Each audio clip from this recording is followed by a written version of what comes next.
And in Duet, where Steve and Kade Wilson were killed by the storm, friends and family came together today to do what they could to help. News Channel 8's Jeff Patterson joining us live from that location tonight. Jeff? Yeah, good evening, Keith. There's not much left of the home where Steve and Kade Wilson lived. Just take a look at this. Their home, their belongings all strewn across the street and into that field. Family and friends came to sift through the debris, looking for clothes and keepsakes, anything they could find for the family. 4 children and 1 adult were also injured here.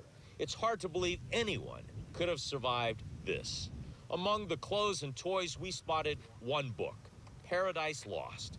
Mike Schumann lives just down the street and is the kind of neighbor always willing to pitch in when help is needed. And everybody says that's how Steve was. It's like, just call him if you need anything. He'll be right there to help you. And everybody out here is the same way. Schumann was picking up his own damaged belongings today.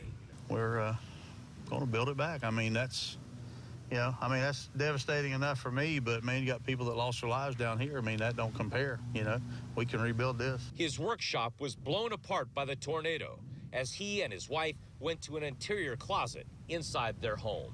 That's a pretty hopeless feeling you got when you're hoping that the roof on top of you doesn't disappear. The house was built in 1962, and he's been through hurricanes before. Charlie came through here, but it was weak. It was way weakened by the time I got here. But I remember, these trees swaying and just going every which way.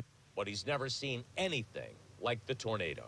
And you hear the stories, people say it sounds like a train, but it's like thunder off in the distance when you hear it. Being in Florida, you hear that all the time, but it just kept coming,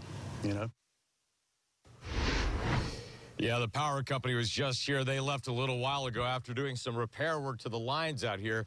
It's going to take a lot longer to put the lives back together that were once here. Keith?